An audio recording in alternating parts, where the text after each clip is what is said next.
go. Divisional round done. Dom, how we feeling?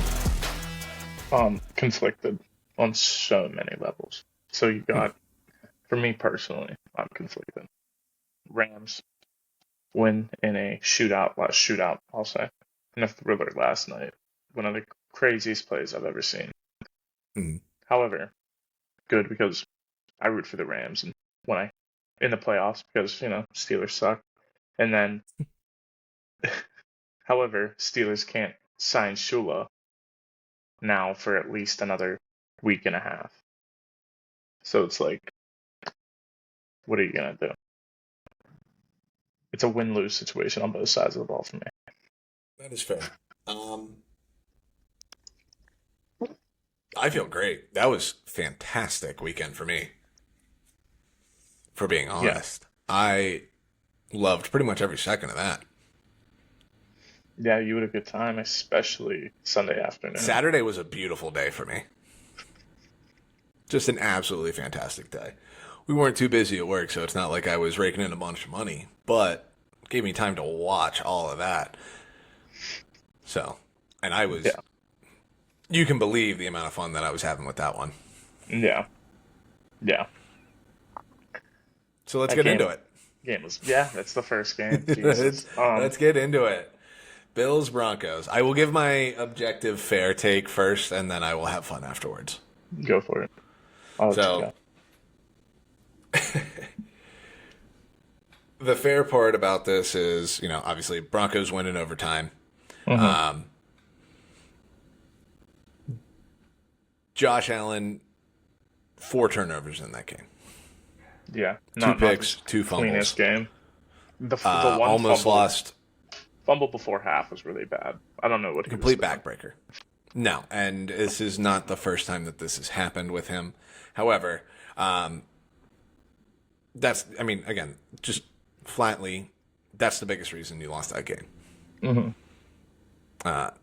And you held on, had a chance to win it in overtime, or got to overtime in that game, and another backbreaking turnover in that game completely flips the game, gives the Broncos a chance. Reckless on defense on that last drive to get down, give them a chip shot field goal for the win. Broncos get out, and then the person we should all be feeling bad for is Bo Nix. Yeah, Good for him. Good game for him. Good win for him.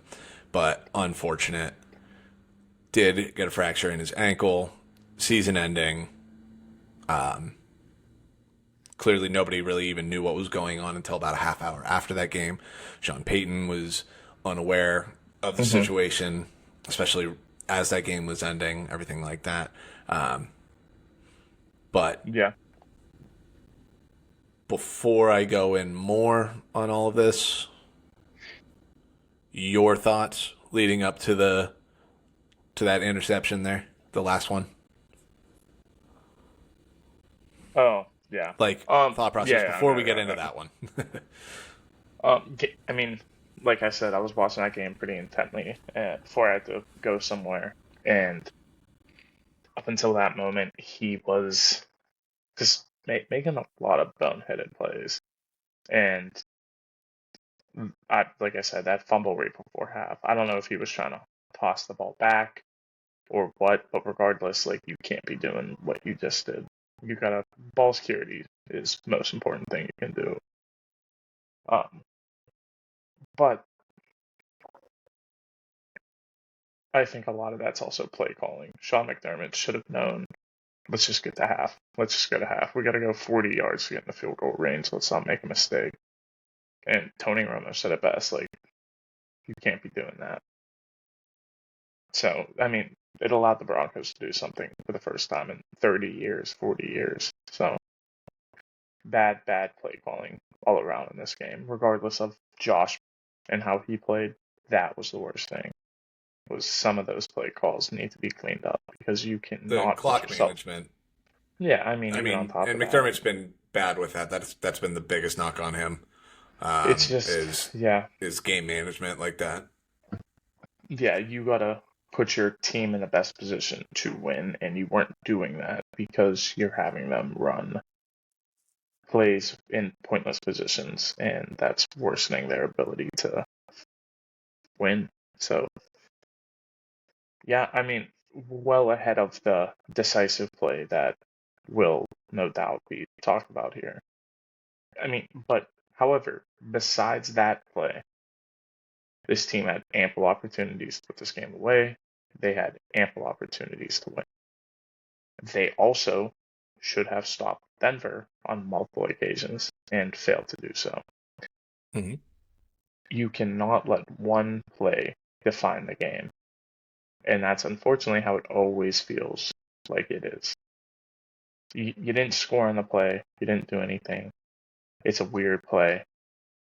But besides that, you even had opportunities in overtime and you didn't get it done. You cannot blame the team for one play. You can blame the rest of the game on the team, such as their. I don't want to talk about Damn it. cat. Such a yep. But you can blame the clock management. You can blame the bad play calling. You can blame the other three stupid mistakes that Josh Allen made when it came to the ball security. That play itself is not defining that game, and I hate the narrative that people put around it.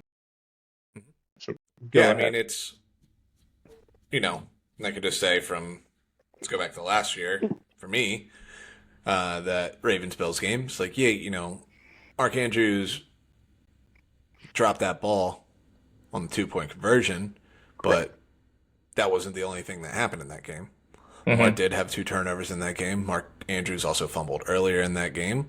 There was a weak PI on Trey White in that game too, or I wouldn't even call it weak, a questionable PI on him in that game too. That wasn't the deciding factor in that game. There was a lot that goes into that, and I'll get into more about the accountability Mm-hmm. being there in that Mm-hmm. sense. But to your point, that last, or yeah, what we were going to talk about here, that last interception, like, what are we doing? Who? Just the insanity of it for me, watching people who are part of the national media that are now trying to spin this and using just insane screenshots Yeah. to try to make their case. It's like They none of these people believe that was actually a catch by correct. Brandon Stop Cooks. stop pushing the narrative. It's And it's simple as, if McLaughlin doesn't catch that, or McMillan. McMillan. What's his name? No, McMillan, yeah. it was McMillan. There we go. I blanked there Jaleel for a is second. the running back, but yeah, Yeah, that's kind of if where I got. I was like, it doesn't sound right. I don't think I'm if saying he the doesn't right come person away here. with that ball, it's an incomplete pass. That's how you have to look at it. 10 out of 10 times, and nobody questions it. And so here But is it ended up in his hands. yeah, my only pushback to all of this is the NFL does need to learn how to define what is a full catch, and they need to stick with that, whatever it is you need to do. If anything gets questioned, run it up the flagpole. Go to New York, see what you got to do, but be consistent with the calls. That's it. Because you look 2 weeks ago with the Aaron Rodgers situation, Mm-hmm. and it went the opposite way, or other periods within this season are all over the place. So until they are consistent with everything that they do, there's always going to be questions like this. So that's just the unfortunate reality. Yeah, like that part I agree with you on. I just also, like, that one didn't feel as weird to me because, again, you got 2 guys that are tangled up, ball's in there somewhere. Even if his hands are on it, you got another hand in there. Like, that is like, we've seen that play so many times. Yeah. More Yeah. so than, like, what we were talking about with the Ravens Steelers game in Baltimore. Like, the Aaron Rodgers one, that was just a weird play. Like, that is In general, a much, correct, yeah, like, that is a very different play. And the Isaiah Likely one, those are very, like, those felt much more random than the one on Saturday. Mm-hmm. Because, again, I feel like you can point out 7 other times this season where that play has happened and the ball pops out. It's just, it got caught this time. I mean, last year, Steelers-Ravens in Pittsburgh. Peyton Wilson, that's what I was going to say, the Peyton Wilson. That was the same exact play. And I remember watching that game and texting you immediately because we were both watching that game and going, that's a hell of a play. Not. Like, there was no questions. Like, I didn't go, there's no way, like, Justice Hill was down by... No, like, Peyton Wilson made a great play on that. Just like McMillan made a great play on that. And on top of that, everybody making this such a big deal on top of... Sorry, I want to go back to the first PI that was a softer PI. Not the Trey White one at the very end, but the one before that. Okay. On the sideline. That, probably was a little bit softer. But everybody's talking about that and not the fact that Bo Nix gets blown up by Joey Bosa a full 3 seconds after he lets go of that ball. No.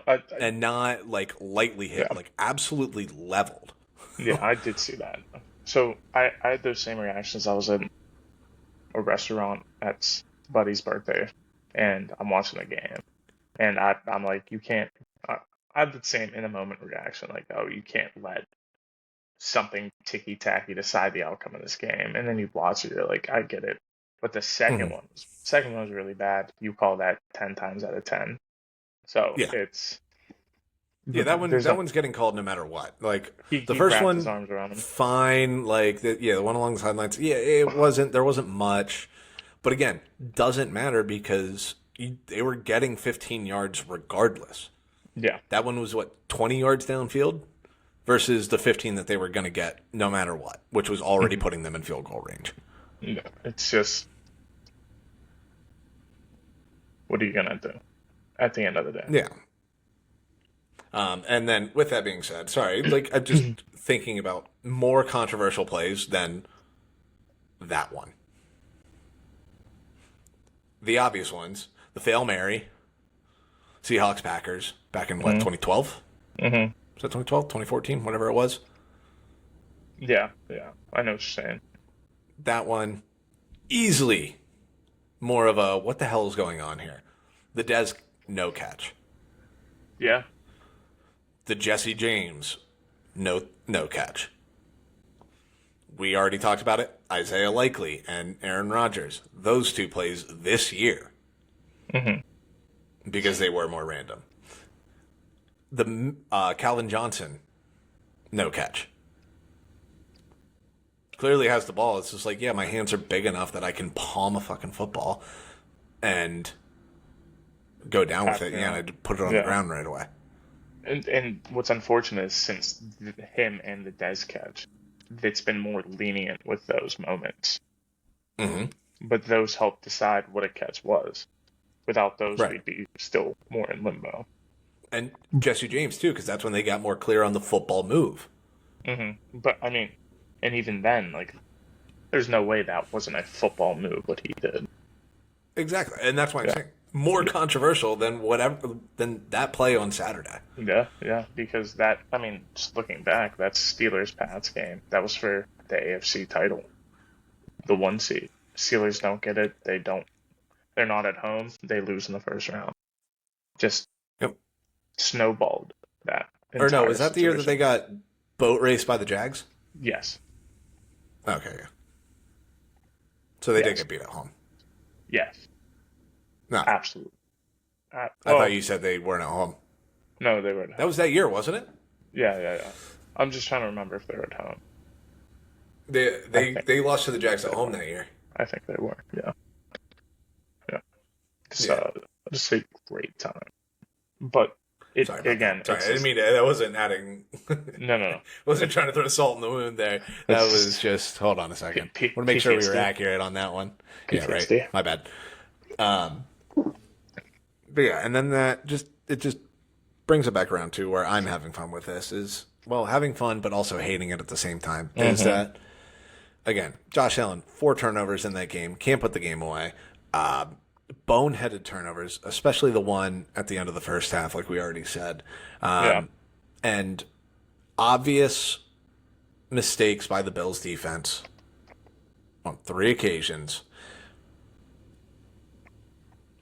And it's just so poetic to me that it happens every time, or it keeps Hmm. happening to Josh Allen like this. Again, he's the most turnover prone quarterback in the league Hmm. since he entered it. He's almost a turnover a game. He's just under a turnover game. I think it's 133 turnovers in 143 games, and it could easily be more. And then you have where it gets frustrating for me. And this is where my fandom is coming in on this one here, is that I have to see Dan Orlovsky, the biggest culprit of this, all over Twitter, posting those screenshots. How is this not a catch? Complaining about the officials dictating the game when they're making calls that they have to make in Right. overtime. Yeah. And then goes on ESPN this morning and the first half fumble is like, oh yeah, you shouldn't be putting the ball on the ground there, but then starts lighting up the offensive lineman who dives on the ball and it squirts away from him. Yeah. Like that's just an absurd thing. Like, the ball should never be in that position. I And just we hate. saw we saw it in real time then too, Saturday to Sunday. ESPN tweeting out the picture or the clip from Josh Allen's press conference after the game saying, "Oh, you got to feel for Josh Allen." And then the very next day, CJ Hmm. Stroud has a 4 interception game and they just post the graphic with his turnovers. Yeah. Yeah, we'll get to that. We'll get to that game too, but I'm just like the Josh Allen discourse is absolutely insane. Truly. I And mean, I don't think there's any way to like deny any part of that dude gets talked about differently than 98% of quarterbacks in this league. yeah, I mean, I'm not going to deny that anymore. It's different for sure. I mean, he does have somewhat of a right because of how he plays and how good he is, but to the And I extent won't that they dispute show any it, of that. I yeah. I do not disagree that he is a top 3 guy.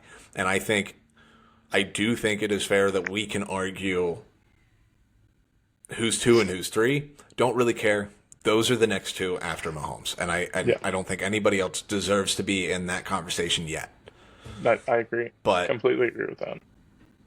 this whole one person has makes some mistakes in a playoff game and it is just the end of times versus another one making mistakes in a playoff game and Hmm.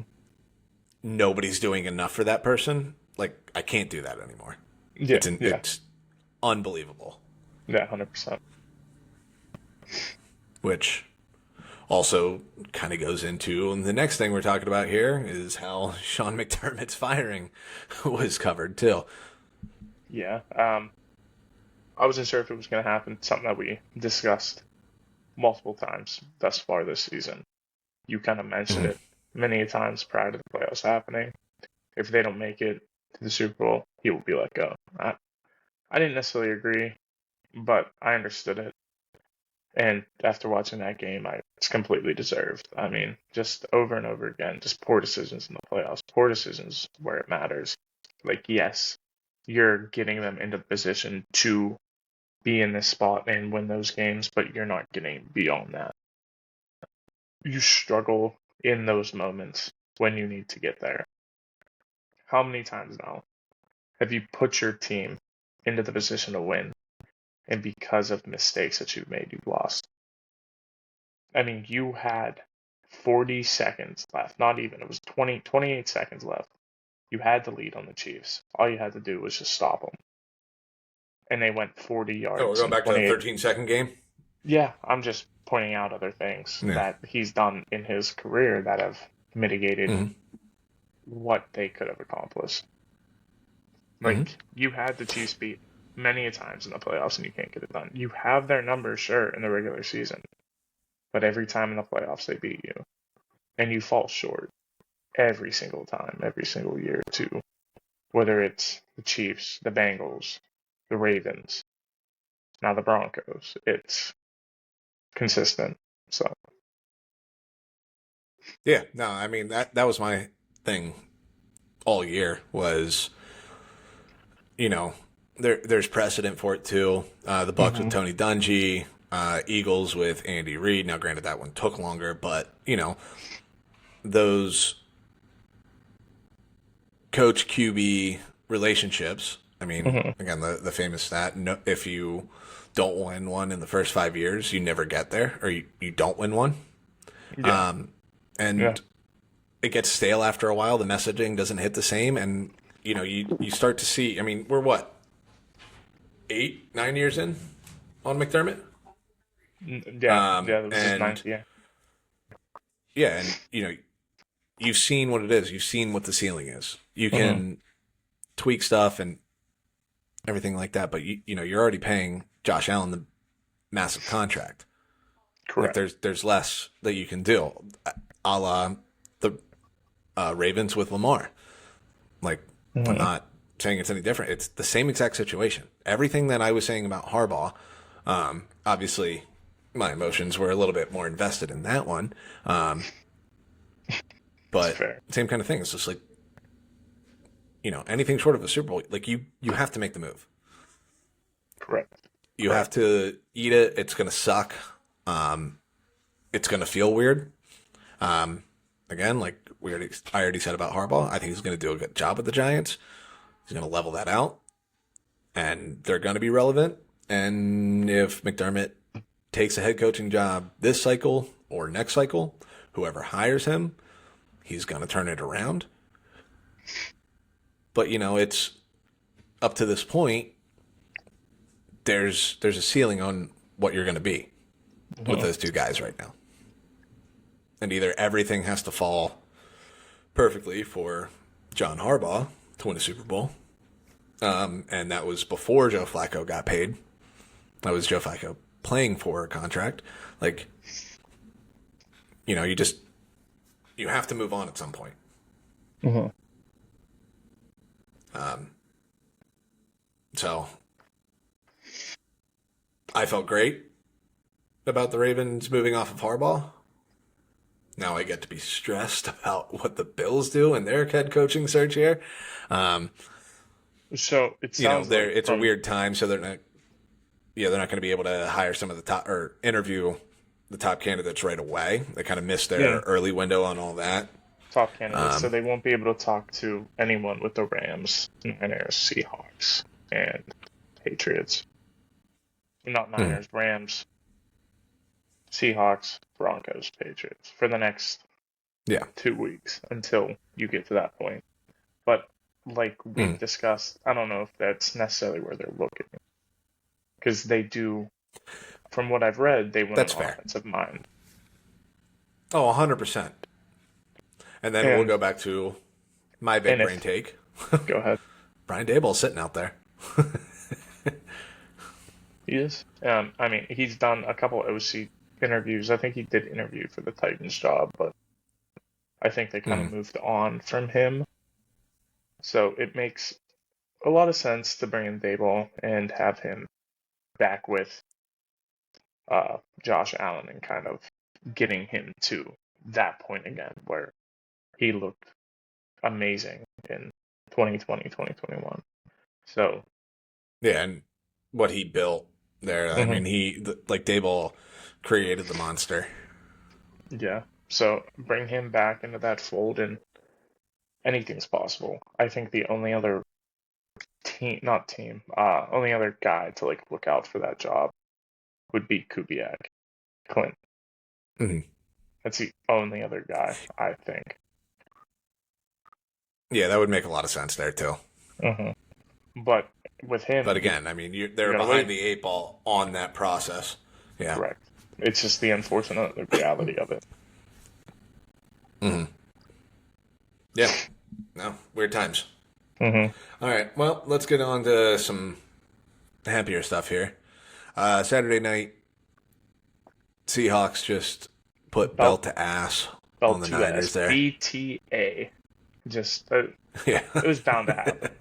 Um, Niners were Yeah. on their 11th life at that point, and you ran into a healthy, rested Seahawks team who had just beat you in a slightly closer game 2 weeks ago. So they were pretty prepared. So, I mean, when your last game was the same team, you run back that game script and you pinpoint the Mhm. small things you did wrong, you're gonna come out flying. I mean, it helped that they had a return touchdown to start the game, really set the tone, and they never looked back. 49ers struggled the entirety of that game. So, Yeah, I mean, I think I said on here that like I would have expected this to be a closer game, a more hard fought game, look closer to week 18. hmm Like even though it was ugly, it was 13-3. hmm Niners were in that game pretty much the whole time. hmm But the second that game starts, I turn away, and 11 seconds later, Seahawks are in so the end zone. smoke wasn't It even gone yet. immediately felt different. Yeah. Yeah, like that was the sign of this is going to get ugly really fast. And then the almost fumble return for a touchdown that ended up being, they were calling it an incomplete pass. Like it was very clear very quickly that the Niners were not ready to match anything that the Seahawks hmm were doing in that game. Yeah. I mean, And it's what bad Mike fast. McDonald has done with that Seahawks team in 2 years, like they were good last year, and this defense has just gone to a different level this year. Yeah. Like those guys are Yeah. flying around. I mean, they've been. How many blowouts have they had this year? Like Enough. they've had so many just non-competitive games. Yeah. And they get the 1 seed. They get the bye week, and then you get to pull your starters early in the fourth quarter of that game, and you're going to get the extra day of rest on a Rams team that just went into overtime. Like Yeah. he's put them in an unbelievable position here. Truly. So we'll see. It'll be a fun one next week. So Hmm. moving And to then just last little thing. oh, go Well, I ahead. was just going to say one last thing on the Seahawks there. When's the last time a trade deadline move felt this impactful with them getting Shaheed? Like Ajayi going to the Eagles It rarely in happens for NFL 2017? teams. Typically, get teams make those moves for Depth. later. Yeah, or just this Yeah. is a long-term gain. But I mean, Shaheed Mm. was truly short-term. They needed depth. They needed more than depth. They needed another guy because Cup was struggling. Now Cup's playing better. You got Shaheed playing good, and he's returning kicks. And I mean, it's been a great addition for them, to say the least. Hmm. Yeah, it's been fantastic to watch, and just again, like can't say enough good things about McDonald. And I mean, you make hmm the right hire with Kubiak there because that was kind of the issue last year. Was like the offense was fine, but it just wasn't enough to get that Yeah, defense or with that defense. but And also you had another year. you had the wrong quarterback. Now you have the right quarterback. True, but I mean, even still, as much as I am a Darnold supporter, like it's not like there wasn't question marks about that. Sure, sure. Like I had major question marks about Darnold, but I mean, Hmm. he obviously has proven both of us wrong. Yeah, and like I'm very happy about it. I mean, well, I mean, I was on the Seahawks winning that division, but it is what it is. hmm Oh, okay. Um, um, but But again, that was more so because of the defense, and Darnold has been very good. And this past week, or Saturday, he didn't have to do much. He just had to play a clean game, and he did. And if he can do that again for, another 2 games, really impressive. Yeah. I'm just going to throw out real quick, too. If Darnold ends up being the first quarterback from the 2018 class to make it to the Super win Bowl. a Super Bowl. Not even win, make it. Yeah, even make it. Yeah, make it, too. Yeah, I mean, both of those things. Hysterical. It is truly, truly hysterical. But deserved, because just unbelievably. Going into that class, he was viewed as the best player. So. It just took a while. All right. Moving on to All right, let's get into Sunday. Sunday afternoon's ass beating. Yeah. Not ass beating in a different way. CJ Stroud. I think I don't know what's wrong. I don't know if he's broken. I don't know what the issue is. He hasn't looked good in these playoffs at all. He got bailed out week 1, wild card weekend, because his defense played amazing to the atrociously bad Steelers offense. While this week they ran into a much more well-rounded team, much more organized. So it was just didn't really stand much of a chance. And when your quarterback isn't giving you any opportunities to score, it makes the game a lot more difficult. I mean, 4 interceptions in 1 half is pretty bad.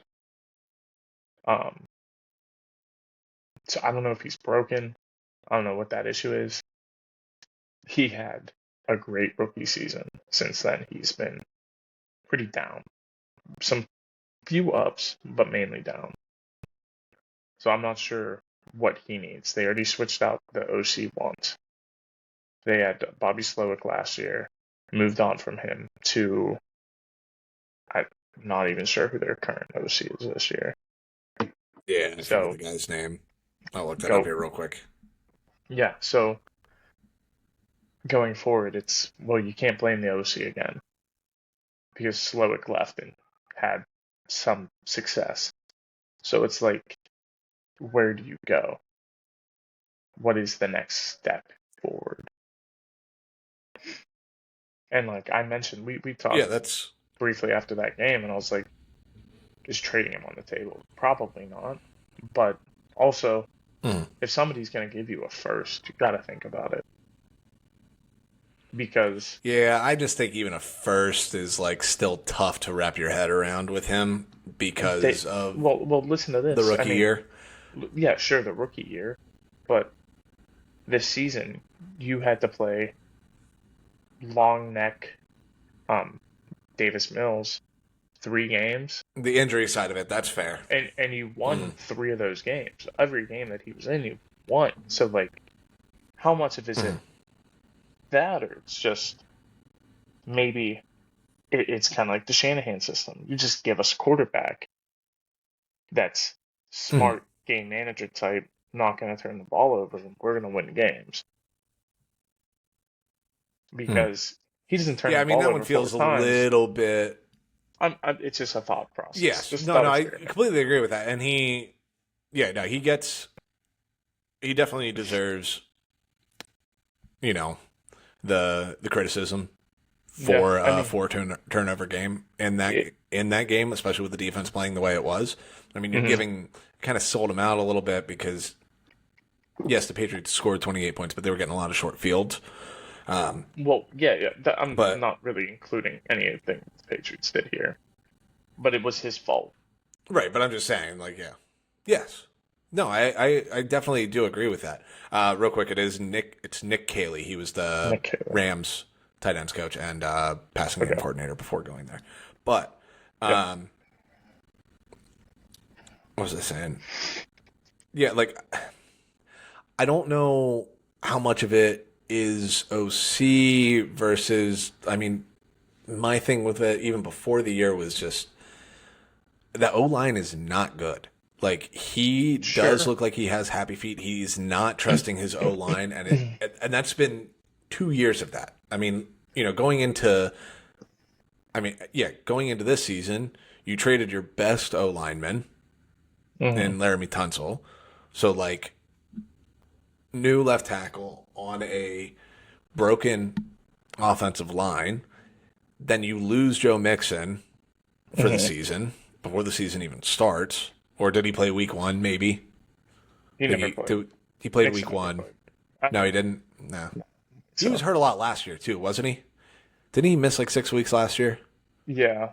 Mixon? He's just old And banged up. that's, yeah, but what I'm saying is, like, even, you know, CJ's first year in Houston, he has a fully healthy Joe Mixon. They're able, and the O line was a little bit better at that time. It was still, younger Tunsil, everything like that. So you're able to develop some form of a run game. Not that it was great, but like Joe Mixon is going to get you yards. He Yeah. is weirdly consistent in that. Then last year, he misses time. You lose the Mm-hmm. run game. You're not able to build off of that in the passing game. O line is struggling. Yeah. And then this year, no Joe Mixon at all. You lose your best O lineman, or not even lose, you give him away. And yeah, like the offense stalls out a lot. Like CJ Stroud is still young. He's only what, 6 months 20, older than Caleb Williams? yeah, he's only like 24, I think they were born the 25. same year. I think I'm pretty sure he's like not even a full year older than Caleb. Like he's young, and He's you're 24. not protecting him. 24, and Yeah. Caleb I think is also 24. So, well, Yeah, here's what so we get into now. Hold like on. my thing is, and that plays into the injuries a little bit too. So it's like, Oh. yeah, dude's taking shots constantly. Like some of them are gonna result in some concussions. Yeah, well, if they haven't fixed that issue now, how much do you trust the staff to fix it later? It's a known issue, and they've only done worse. Yeah, with no, it. and I get that. Yeah, So here's the big question. Let me talk. Here's the big question. it's okay. His fifth-year option is on the table now. Do you feel like they have to pick it up? Probably. Unfortunately. I would for sure. Yeah, you kind of have to. But given his rookie year, 2 years removed now, I don't know, man. It's like a different feeling when I hear the name CJ Here's what I'll Stroud. say. I think We used we to- are. I think we're more likely to see the franchise tag game with Stroud than we are to him signing a long-term deal. That I will say. I think we are leaning Sure. towards that. Sure. I think. Um, I but I think there don't is a think I world. don't think you're moving off of him. Well, I think there's a world in which they might not pick it up, make him play for it, play for a deal, play for a franchise tag. Because, I mean, he got outdueled this year by Bryce Young by a wide margin. And I feel the fact that I feel more comfortable right now with Bryce Young than I do CJ Stroud says something. Says a lot. So, like, if CJ Yeah, I just Stroud. think you look at the landscape of Yes, that yes, and then- division And too. but then you Like also that go, also like that's the other part of it that you have to factor in. Like that's just the reality of it. Like until Cam Ward and the Titans figure out what they have going on down there, like Sure. there's a very real and fair argument that you say CJ Stroud is the best quarterback in that division. I mean, the dude's won 60% of his games. He has 2 division titles, 3 playoff berths in 3 years. I'm not taking anything away from that. I'm just talking about comfortability. And CJ Stroud's not the best quarterback in that division. He's just not. After what Trevor did this year, he's not. I have more trust in Trevor than I do CJ Stroud. Especially because recency bias. What have you done for me lately? CJ Stroud. I was going to say Sure. the recency bias too, and that's like the other thing that I feel like even this game is tough to grade. It's not tough to grade. Or tough he had to a bad. He had a bad. Yeah, I mean, game. you're losing. You throw Yeah, four he had a picks, it's a bad bad game, but game. I feel like at the same It's not time, tough to grade. yeah, He had a no bad Nico game. Collins, and he loses his safety valve and Dalton Schultz in the Well, first but you're quarter. still making bad decisions. He's That's throwing to beside the point. You don't need your weapons to win games. You can win games and look yeah, good but you without when those. you are on the road in the playoffs, you lose the comfort and you start forcing things. But he's done that. And I'm not even He a does that heavy all the CJ time. Stroud guy. I just I think it's the I don't yeah. you you look at the numbers on the year, just eclipsed 3,000, 19 touchdowns to 8 interceptions, and that's prior to the playoffs, obviously. And then yes, he only played in like 14 games or however much it was. Still, I mean, you take away if he doesn't win Rookie of the Year his rookie year, I think we look at him a lot different right now. A lot different. that's fair. It just also gives you a real glimpse of what it can be when Sure. you have all the right pieces when you have the right pieces in place. And that's a lot of guys. That's not a shot by any means, because there's what, 5 guys in the world that are able to overcome stuff like that. Yeah, I mean, We all love Joe Burrow and he can't get to the playoffs.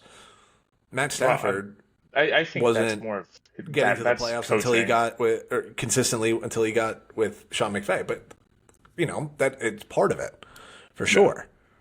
I'm pulling up Stroud's career now. So rookie year, he went for 4,000, only threw 23 touchdowns, but he threw 5 picks. Last year, he played in 17 games. Healthy, yeah, there's not a whole lot that you can blame anywhere else, where you can try, but not a whole lot. 3,700 yards in 17 games, 20 touchdowns, 12 interceptions. He played in 14 games this year. 3,019 and 8. It just feels like there's a lot. No, by far his left worst wanting. year.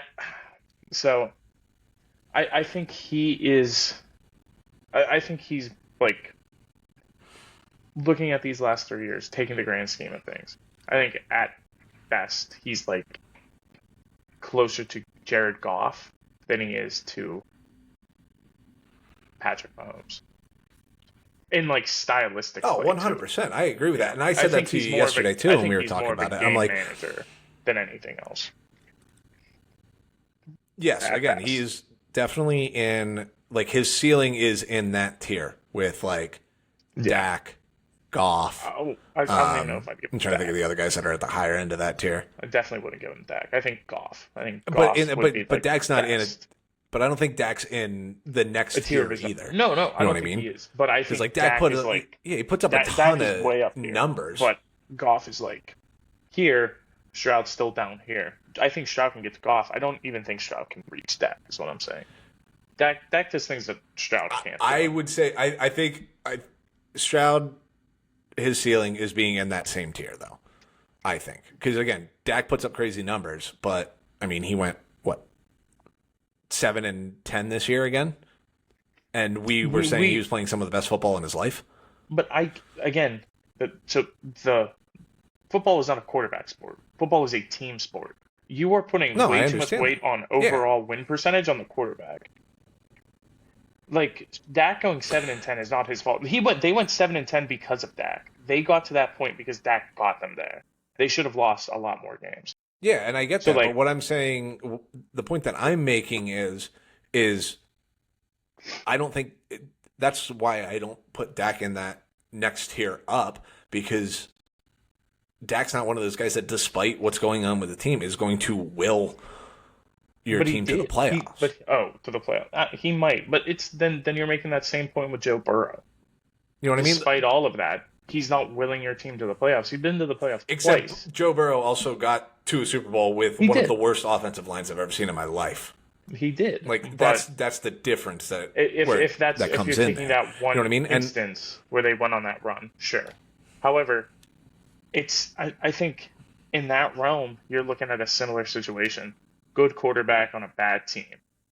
because we're gonna have to look at Joe Burrow in that same light soon. Like you aren't Yeah, like and I you're think that's great, entirely but fair at this you're point. not getting there. And I can't fully blame Yeah. you because I you're mean, a you and I say coach about it and all the time. Like roster. he's living off of some cool warm up throws in the snow and one trip to the Super Bowl. Yeah. So like I agree with you on that. in my But opinion, I don't know. You can make that argument just about anybody at this point. Like you can make it to the playoffs, but you're not making it to the Super yeah, Bowl. that's You why can I'm say that saying about there's a Lamar. You can difference say that about Josh between a Allen. lot of these guys. It's the same thing though. You're saying you're making an argument that is mute because like all these quarterbacks get to the playoffs. Only two quarterbacks a year get to the Super Bowl. Lamar's never done it. Josh Allen's never done it. But we see them in a different light. So like Yeah, that's where your argument's bullshit.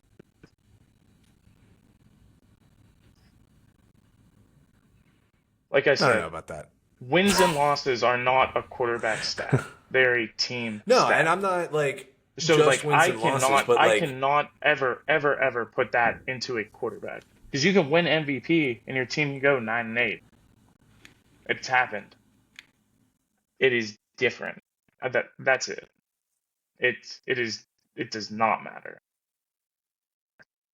yeah, I don't. I think it's just again like it might be just the situation I view Stroud a little bit differently too because of the division that they're in. Like And Brock Purdy, he had a much I'm better not year, looking at but like I would situation. still move off of Brock Purdy because of that division. I cannot look at division. I'm looking how Like does that quarterback play? Brock Purdy played a lot better this year than CJ Stroud, and I'll always take that. What right. recency bias takes place over everything.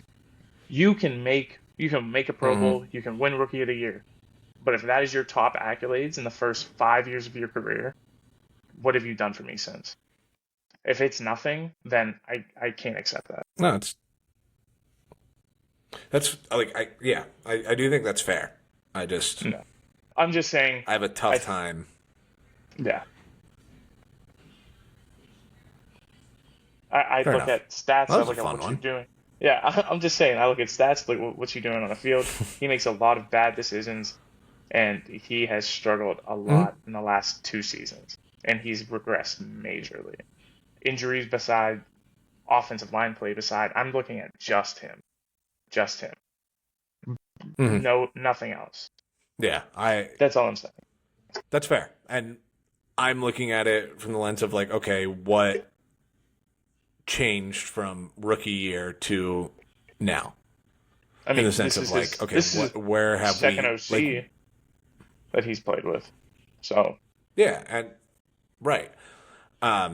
Like you are getting but closer to there's less people to blame. I'm just saying in the sense of like I'm seeing an O line and a run game that's getting progressively worse, and then a quarterback that's getting progressively worse as well.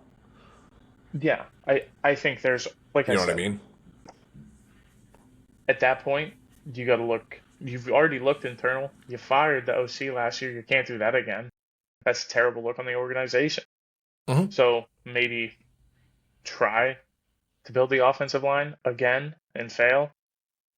I don't know. There's a lot of issues on Right, that side of the and ball. that's part of the issue with defensive coaches though too. And that's I'm not trying to avoid blame on Stroud. It's just that's a theme with defensive coaches. Like Tomlin struggled to get good offensive lines. McDermott has struggled to build good O lines. Like So, defensive coaches, because there's not they like when you're in a draft room or but come Buffalo free had like agency, like yeah, you're gonna lean Buffalo had a into top five O line this year. this year. Well, Yeah, this year, they've but had like a let's look top at five O line the almost past. his 5 years almost. They've drafted well on Outside that of side of the Deion ball. Dawkins, Deion Dawkins, they have Osiris it Torrance as a I guard. mean, They have drafted decently well on that offensive side, on the O line. That's what I'm saying.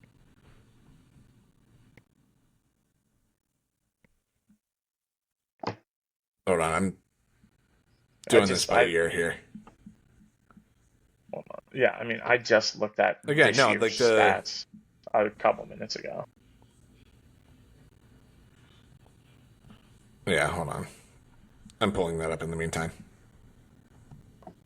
But yeah, I mean, but besides all of that, it's just we are pulling hairs over here trying to figure out what's wrong with CJ Yeah, Stroud. like I said, I do think we are much more likely to see, we're barreling towards a franchise tag game with CJ Stroud Yeah, than we all are I'm to him saying getting a long-term deal at this is that moment, unless next year he lights it up again. yeah, I'm just saying there's probably a conversation that will be had. That's all. How the extent of it, we'll see. Because if somebody walks along and says, "I'll give you a first and a fourth," Houston might take that. Mm-hmm. That's all I've been trying to say. That's fair. And I don't buy it. But D'Amico's Like not going to I do would it. be I shocked mean, if they move on. I don't think it'll happen. I'm just saying there is a conversation. Mm-hmm. That's all. Fair enough. All right, let's get into Sunday night and have a little Yeah. bit more fun. After yelling at each other. You We haven't didn't done that enjoy in a that? while. Yeah. We haven't had something that we genuinely. What's that? I just No, said I yeah. did enjoy it. I was saying we haven't done Also, that in a while. I did just pull it up. Buffalo Bills were ranked sixth this year on offensive line play. Yeah, again, no, they did play well this year. Mm-hmm. Um,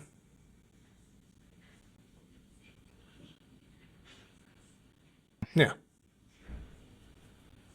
Yeah. All right. Getting into Trying Sunday to night find for the fourth Sunday time. night. Absolutely insane game. Correct. One of the Insanity for a game that finished 2017? Was that the final score of that game? 20-17. yeah. Felt like if you would have told me scores were flipped, Mm-hmm. I feel like it makes more sense. Like,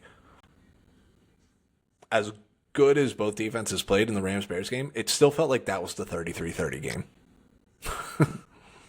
Yeah, just because of how back and forth that game kept going. Yeah, like, that game was wild. Caleb the fourth quarter was unbelievable. Mm-hmm. Again, it's not going to look great because he was right around 50% again. Not a ton of yards, and he does have the 3 picks, the one backbreaker at the end of that game. Yeah. But that fourth quarter was unbelievable. The most insane play I've seen ever, maybe. I think the only other time I've reacted like that, I mean, a couple Lamar plays because, fandom, but Mm-hmm. that throw to Kmet to tie the game at the end of the fourth and the Justin Jefferson catch against the Bills a couple years ago, Yeah, that Justin Jefferson catch was insane. those two are the two plays that I can think of that made me lose my mind watching. I'll say also the Diggs catch in the playoffs. What was that? Oh yeah, the Minneapolis Miracle. Yeah, Minneapolis Miracle. That one was wild too. That catch is the one that is mind blowing. Just that play in general, not the catch necessarily, but the play in general was just unbelievable. Just to play, yeah. Because one and this one were just like the shock of it too. Because like Correct. the Case Keenum throws that ball and like you're watching that going, all right, he's about to get blown up, and then Marcus Williams just misses. Yeah, Diggs catches it, and then the Caleb one last night, like, it looks like that ball is sailing 15 yards out of bounds, or that ball's going into triple coverage, like a couple of the Aaron Rodgers Hail Marys. Yeah, Cole Kmet moves off the defender, just catches the ball. It's just nobody there. Well, I mean, they were there. They just didn't know what was happening either. Nobody knew what was going on in the play. Mm-hmm. And the fact that Caleb was able to get away, make a play on it, and just get the ball out is unbelievable. He even was able to reset his feet. I didn't see that the first time I watched it. I watched the replay, and he was able to reset his feet to make that throw. I was like, how do you even have time to do that? Because he had 4 defenders on him, and just insanity. Because he got pushed back to the he's 45. going to get so much better, too. That was Yeah. the It was longest a 20-yard 14-yard touchdown throw. pass that had Oh, 51.4 air yards. Yeah, just stupid, just absolutely stupid. Um, so yeah, I was shocked. I told you 4 times, oh my God, the Bears are going to win this game. I can't believe that. I can't believe this is happening. And then Mm. we go to overtime, and the Rams defense doubles down, gets the game done, and that is that. But Mm-hmm. Yeah, and even that this, last play, like, that was a tough one. Good yeah. play by, what's his name that picked them off there. Was reading them the entire time. Hmm. And I don't want to crush DJ Moore too much for it because I don't think he ever thought that ball was coming his way. Should be running that route the whole time, but I thought it looked like he thought that ball was going over his head to whoever it Hmm. was going down the middle on that play because they ended up being wide open because Yeah. what's his name that picked them off at the end there? He was fully committed to following Caleb throwing that No, crossing route there. Trying to remember what the hell was his name. I'm pulling it up now.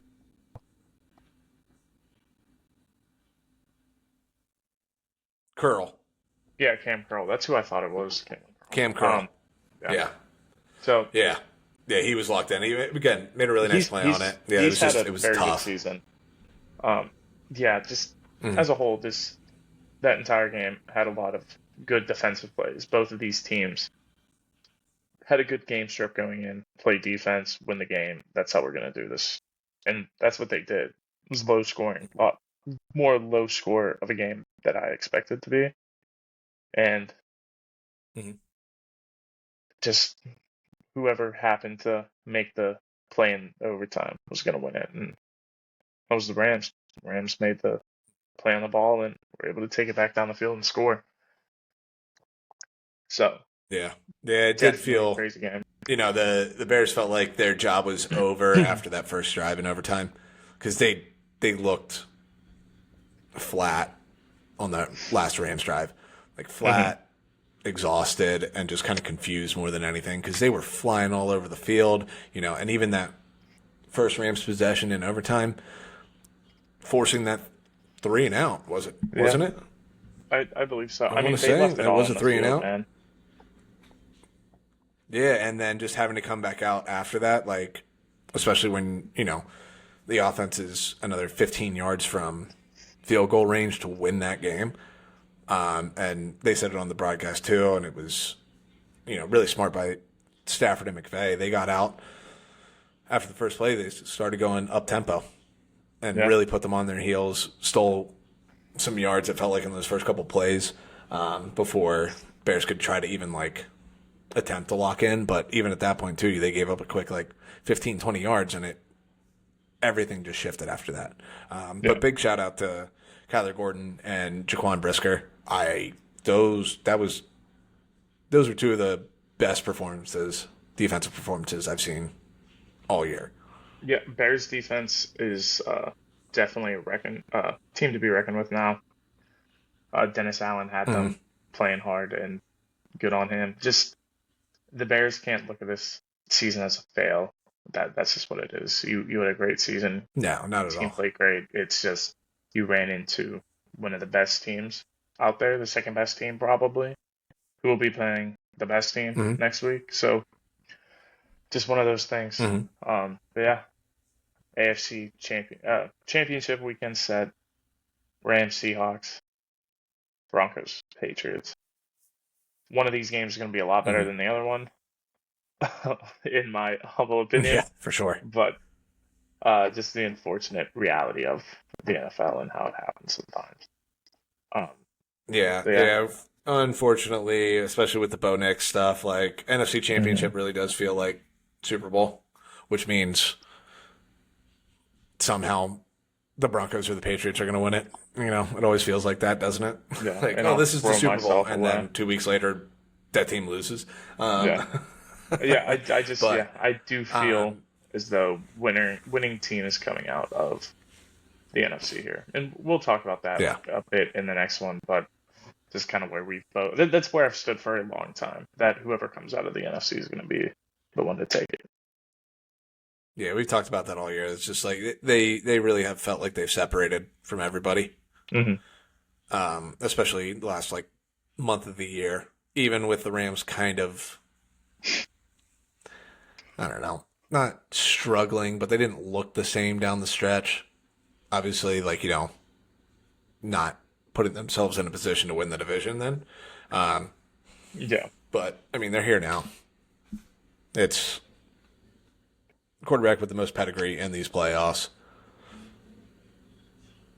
Well, especially now that Josh Allen is out, but, like, Even you're then, the top before two then, guy. it was still Stafford before. Stafford made it Yeah. to the Super Bowl, won the Super Bowl, been in the playoffs, played these. He's done the song and dance. So Yeah. Yeah. All right. You got anything else here?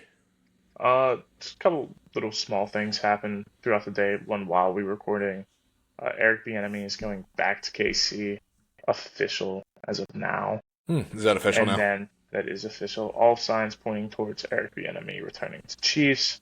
That is from Tom Pelissero. And then earlier today, the Lions hired Petzing as their OC, Drew Petzing, who was previously with the Cardinals. So just a few small moves right now, but we'll see how that landscape's going to progress.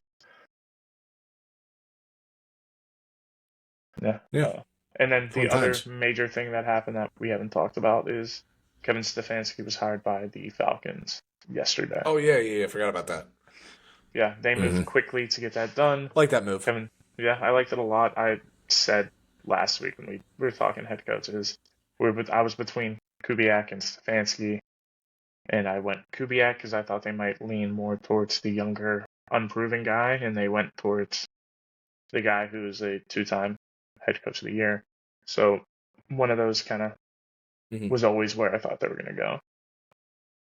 Made more sense once Matt Ryan was named Yeah, president. totally fair. So just wanted somebody who was established and willing to get the job done.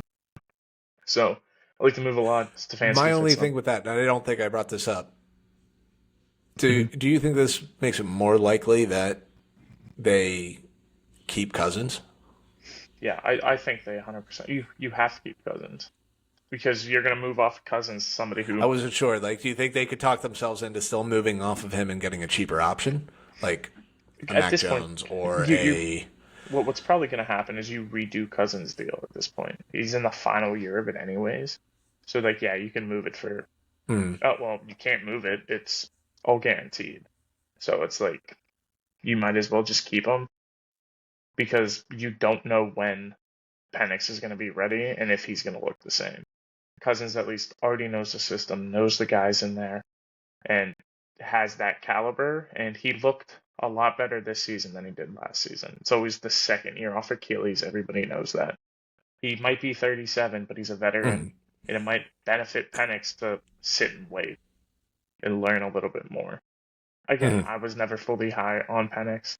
He's especially been coming off the injury. Yeah, I was just thinking about that. I'm like, okay, you got Stefanski who's been around. Like, do you think he's just going to want to go, I'll take the guy with the big brain that's been doing it for a long time? It might, put a little bit more of a ceiling on us, but I think that's more of what he wants. because he found success with Flacco. Yeah, keep the guy that you can trust a little bit better. Because what are you gonna do? Get Mac Jones, get Malik Willis. Those guys have big question marks. Let me keep the guy that knows the system, knows the offense. I figured, honestly, like, I thought that's where they were going to go. I thought they would cut Cousins and then go for, a Malik Willis, a Mac Jones, who else was in that kind of a role this year? I'm trying to think who else is going to be available, but, like, those are just the first couple that I thought of. But I guess theoretically you might be running a different system regardless, because Stefanski might want to run something else. There's a good chance Zach Robinson might leave as well, go somewhere else, depending on how the head coaching jobs are about to fall. Because like he could follow Chris Shula to wherever he goes because they coach together. It's just there's a lot of dependencies coming up that I don't know what's going to happen yet. So curious to see Yeah. how that plays out. But if I had to pencil it in, he's just going to keep Kirk in house and run it with that. That's what I would do. Yeah. But That's where I would just lean because too. the options aren't great otherwise. Yeah. All right. Totally fair. All right, let's get out of here. Yeah, let's get out And of get here. ready That's for all a I got for you championship guys. weekend. Yeah, we'll see you in the next one. Sounds good.